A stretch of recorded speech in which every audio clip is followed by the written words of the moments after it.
So we as educators and human service people, we've been waiting a long time for this clearinghouse of great ideas, haven't we?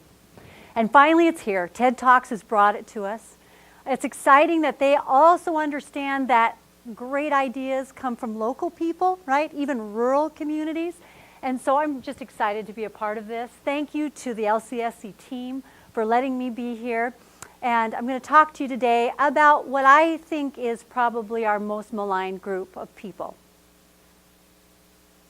I'm going to begin by talking about the group or population that most people see as being really, really bad folk.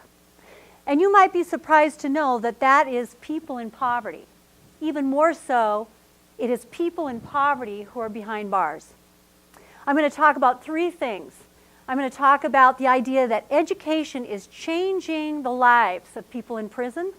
I'm going to talk about the idea that there are teaching strategies that we can use in prisons and for marginalized populations, including under-resourced students. And I also want to talk to you about the idea that community can gain and help with opportunities that will expand and increase our corporate way of looking at offenders. So let's begin. In 2005, the state of Washington began this process of offering professional technical degrees to men in prison. In fact, Walla Community College kind of led the way. They were at Coyote Ridge Corrections Center in Connell, Washington. And they were seeing some really great things happening to this group, this population. With the economic downturn, a lot of the money went away. And it was so scary for this population of students that one inmate was compelled to write a letter to Doris Buffett. And Doris Buffett is Warren Buffett's sister. She is a philanthropist in her own right, and she has invested in education programs for many years. He wrote to her and he said, "We are changing the culture of this prison, the way that people interact with one another through this process, and I'm really worried about it ending. I also believe that it could really reduce recidivism. Would you help?" And you know what? Doris Buffett read that letter, and she climbed on an airplane, and she ended up at Coyote Ridge Corrections Center and decided to pour $140,000 into a 2-year project and see what would happen. Well, since 2005, they've had 92 graduate from this program, and she has continued to fund it. And the 92 that have graduated, there have been 12 that have been released. None of them have returned. In fact, they know that 6 of them have continued on to get their bachelor's or master's degree, that 5 of them are employed, and that 1 is just simply off the grid and has not returned to any kind of penal or correctional kind of relationship. So that is 0 recidivism rate. Now that's a small cohort, isn't it? 12 people. So I wanted to look around the country and see what else is happening. And guess what? They're seeing these types of outcomes everywhere. In fact, in North Carolina, they looked at 60 inmates who were students. They looked at 60 inmates who were not students. They tracked them for 3 years after they were released. What was so amazing to find was that those that were not students had a 40% recidivism rate. They were coming back to prison. Those who did have an associate's or bachelor's degree while they were incarcerated, they had a 5% recidivism rate. What they realized too was that's $700,000 in 1 year for the state of North Carolina that they saved simply by investing in these education programs.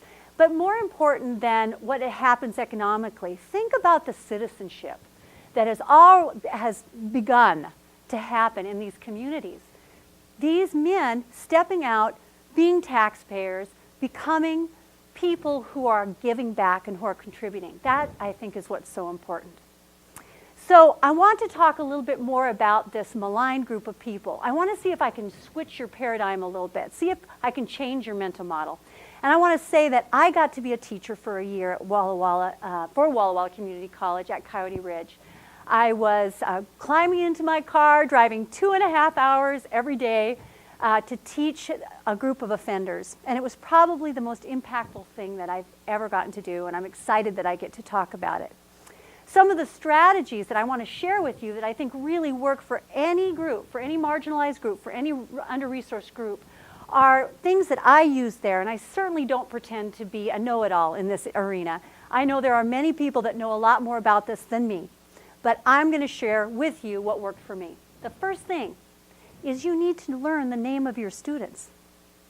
I have learned the name of 140 students every quarter the first week of class. And the reason I do that is because it's important to them. Yes, oh my gosh, that's the huge payback, but it also is a way of engaging students. It's a way of keeping students accountable. And some of you right now are saying, I can't memorize names like that. I'm not good at that. I'm calling you out. If you're a college instructor, you went through a master's degree, you went through a doctoral program, you had to memorize hundreds and hundreds of bits of data and information. And I'm telling you, to employ those kinds of strategies, to learn the names of your students, it can't be more important. And here's why. Marginalized students have always been invisible. Nobody knows who they are. No one has ever known who they were. They slipped through the cracks. They were trying to keep their family afloat. So when you learn their first name, you're saying, I see you. I know you're there. I care that you've showed up for class. And in the offender population, they're called by their last name and a number.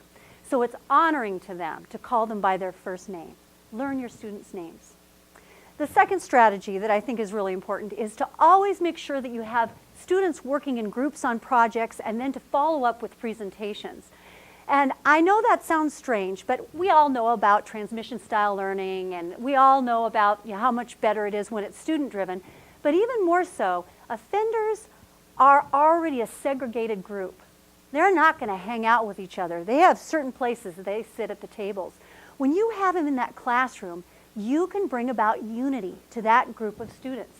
And you do it by placing them in situations where they can work together on projects and be successful. One of the things that I do when people get up to communicate and present is I insist that they cannot read anything.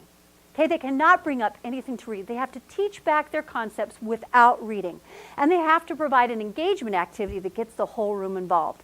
Oh my gosh, we've had songs, we've had skits. One time we had cheerleading going on. It was really fun, but we also learned something. And do you know, if you give people a voice who've never had a voice, it evokes leadership. That's what speaking in front of others does. So that's a compelling part. Also, I embed hidden rules of economic class in everything that I do. Dr. Bell Hooks, a great philosopher, said that she had spoken and taught in Harlem and at Harvard. And she said there is no difference between the cognitive abilities of those in Harlem and those in Harvard. There's no difference in the creative abilities of those populations. The difference is that those from Harvard had had a future story since they were 2 years old. And their parents had talked to them about it, and their grandparents had talked to them about it. And those in Harlem had never had an opportunity for abstract thinking, to actually see themselves where they might be and who they might be. And you know, isn't it interesting? In prison, offenders have time to read and ruminate. And so they actually have the ability to start seeing themselves where they want to be. And that's something that as instructors we can do. Bring about all sorts of assignments that talk about where do you see yourself, where are you going to live, what kind of car are you going to drive, what's your job going to be like. Start building that abstract thinking so that they can move towards those mental models that are successful and not unsuccessful.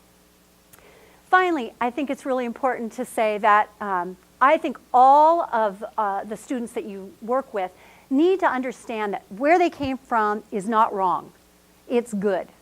But where they're headed, they want to be able to code switch. Okay, if you're in a largely middle-class setting, you want to be able to code switch and speak the middle-class language. And that doesn't mean that if you're from generational poverty, that the words you use and the language you use are wrong. They're exactly right for that situation. So again, we embed the idea of hidden rules of economic class so people can code switch. This has been impactful and helpful for me as a teacher, and I believe also for the offenders and the students. So finally, I want to talk to you about the idea of community. I want to talk to you about the idea that are you the kind of person that when you go out and you're looking for somebody to fulfill a job position, and you get that application, and you see that there's a check, yes, under have you ever committed a felony, you're the kind of person that's going to put that immediately in the no pile. I want to change the way you think about offenders. I want to say that they have assets and advantages that our general population does not have. Some of those advantages are their unbelievable ability to read nonverbal cues. They're better than women. They're able to know, absolutely, absolutely. They're able to know in the flash of an eye what's needed and what's wanted because they've been a part of a power struggle for a very long time. They also are committed and dedicated. You know, we talk about persistence in school. There's no one more persistent than men who have to make it to class from a cell. They're highly resourceful and creative. They take garbage and make beautiful things out of it. They're people who are willing, they're appreciative, they're not entitled. And guess what? There are no distracting cell phones or technology in the way. I might not be able to say that on TED Talks, I don't know. So this is a group worthy of looking at. I want to remind you, how did they spend their time, their darkest hour? How did they spend it? They spent it in a classroom. They spent it learning something worthy. And so that's important for us to all remember. I want to end today with a poem that I recently received from an offender. The poem is actually for all of the faculty at Coyote Ridge Corrections Center. It was delivered to an entire group during an appreciation event. And as you hear it, would you think about what you initially thought about offenders and then listen to what this young man had to say to the faculty. He says, and it's called, "You Saved Us." You're the firefighter that runs into the burning building. Only if there were enough words to describe how we're feeling. Under an illuminated sky, you treated us as individual stars. Seeing us swimming among sharks, you became a lifeguard. After performing CPR on us, you instructed us to breathe. Very eager you were to see us maximize our potential by recognizing our abilities. Every day will be brighter from the light you instilled in us. Dark places can't scare us because you have already prepared us.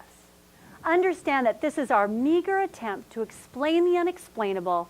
Since it's life you've given us, everything is attainable. Did I change the way you thought about offenders? I hope so. Thank you.